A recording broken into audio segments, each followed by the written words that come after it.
Ma voisine la sorcière. Épisode 19. Après avoir été foudroyée par une force surnaturelle, Yolande se retrouva dépourvue de toute énergie pour se mouvoir, elle s'écroula au sol comme un vulgaire sac de riz, certains fidèles voyant la scène inédite qui venait de se dérouler devant eux s'écartèrent de peur.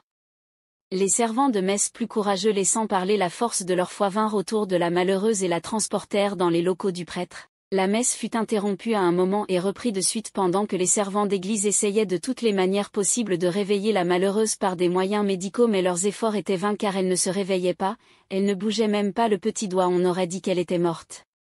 Et oui, elle était morte, morte avec le monde des humains pour être submergée dans une autre sphère, un endroit hallucinant où elle ne connaissait plus sa propre existence, mais son esprit n'avait toujours pas quitté son enveloppe charnelle. Mais que cherchait-il? Où était-il? Dans quel monde était-elle plongée? J'étais dans un noir absolu, je ne voyais plus rien, ni le monde qui m'entourait, ni les gens autour de moi, aucune voix, juste un silence sombre et accablant. Je regardais désespérément autour de moi pour savoir où j'étais, mais je n'avais pas la moindre idée de ce que pouvait être cet endroit lugubre qui paraissait être sans vie, aucun bruit, aucun mot dans l'air, juste cette pénombre large et interminable, donc je n'arrivais ni à voir le début ni à voir la fin. Où étais-je? C'était donc ça la mort? J'étais vraiment morte comme ça? Comme une malpropre à l'entrée d'une église? Au sein de ce lieu sacré qui au contraire donne la vie? Pourquoi je devais finir comme ça?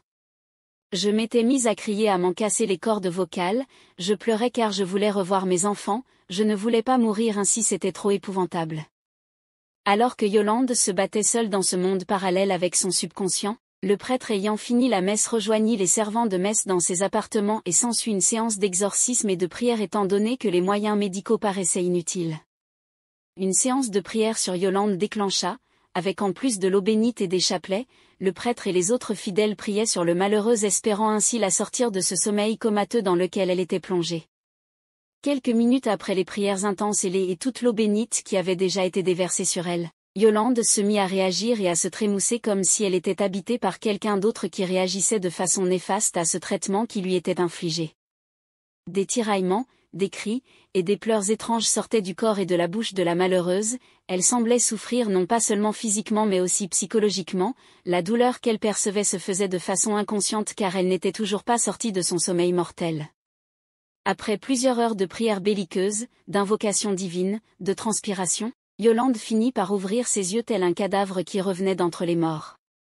Quand j'ai ouvert mes yeux et que je voyais des jours autour de moi tous de blanc vêtus, il ne me fallut guère plus de moments pour comprendre que j'étais dans l'église, particulièrement un endroit que je connaissais pas. Comment j'avais fait pour arriver là-bas, je n'en avais aucune idée, mais ce qui était sûr est qu'aucune brèche de survie venait de s'offrir à moi et il me fallait saisir cette opportunité qui m'était offerte pour soumettre ma problématique et qu'on me vienne en aide. Yolande, aidez-moi. Je vous en prie, sauvez-moi, je n'en peux plus. Prêtre, d'accord mon enfant, on va t'aider, mais d'abord tu dois me raconter tout ce que tu traverses, tu as l'air de vivre des choses vraiment étranges. Yolande, je peux tout vous raconter mais j'ai peur. Prêtre, peur de quoi? Ou de qui? Yolande, de celui qui me retient captive. Prêtre, parle mon enfant. Je suis sûre qu'il t'avait dit également que si tu mettais tes pieds ici tu allais mourir, mais tu vois bien que ce n'est pas le cas, le Seigneur est au-dessus de toute force et aucune d'elles ne sont supérieures à la sienne. Yolande, d'accord mon père, je suis prête à vous raconter mon histoire car ma vie ne tient plus désormais qu'à un fil. Yolande, et je m'étais mise à raconter depuis le départ comment j'avais fait pour retrouver dans un pétrin pareil, mais à chaque fois que je le faisais, je ressentais le besoin inconfortable de vomir. Je vomissais d'un liquide gluant et dégoûtant à chaque fois qu'une vérité sur cette secte satanique était évoquée dans ma bouche, on aurait dit que je ne devais pas en parler et je payais par là le lourd tribut de ma désobéissance. Mais cela ne m'arrêtait de raconter mon histoire, je voyais une porte de secours devant moi et j'étais prête à tout faire pour sortir par là. J'avais raconté dans la peine et la douleur ces moments marquants de ma vie terrestre, le prêtre à la fois médusé et étonné par cette histoire avait décidé de me venir en aide. Prêtre, waouh ma fille! Tu as vraiment vécu des moments pas faciles, mais si tu es encore là c'est parce que tu t'es montré particulièrement tenace, et moi je vais poursuivre la voie de l'Éternel pour te venir en aide. Malgré que je ne suis pas exorciste, je vais quand même procéder à ta délivrance. Yolande, sauvez-moi mon père. Je veux sortir de ce monde, je veux récupérer ma vie d'avant. et s'ensuivit des prières pleines de dévotion, mais le prêtre concentra toute cette énergie pour parvenir à sauver Yolande, et c'est au bout de la nuit exténuée que le prêtre décida de remettre la séance à demain. Yolande qui se croyait déjà morte, elle qui n'avait plus aucun espoir à la vie, elle qui voyait ses jours arriver avait quand même pu retrouver une once d'espoir, nonobstant le fait qu'il fallait encore beaucoup faire pour être entièrement sortie d'affaire, Yolande pouvait au moins espérer de nouveau à des jours meilleurs.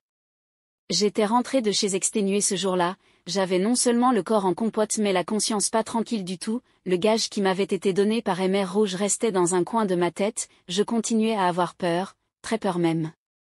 Mais j'avais pris mes précautions, avec l'eau qui m'avait été offerte par le prêtre, j'ai aspergé toute ma maison tout en couvrant le corps de mes enfants et de mon mari d'huile d'onction, tout ceci en évoquant des paroles bibliques. Les jours suivants j'étais toujours vivante et ma famille aussi, j'avais repris ma foi qui m'avait abandonnée et j'étais fin prête à combattre, mon premier combat était celui avec moi-même, celui qui me permettrait de sortir de ce cercle dans lequel j'avais été plongée par une sorcière. Pendant ce temps je ne recevais plus aucun message de Mère Rouge, ni même un moindre signe de vie, mais cela ne me faisait pas oublier, ni les atrocités qu'il m'avait infligées ni la torture dans laquelle il m'avait fait vivre, je ne pouvais pas laisser ça passer comme ça. Je n'oubliais pas non plus que la première responsable de mes malheurs était Jézabel, c'est à cause d'elle que je suis arrivée là, elle semblait avoir disparu dans la nature, et Mère Rouge également s'était évaporée mais je comptais bien les retrouver. Même s'il fallait que je remue ciel et terre pour mettre la main sur eux je le ferai, et tous deux devront payer les foudres de ma colère et de ma vengeance la plus implacable. À suivre.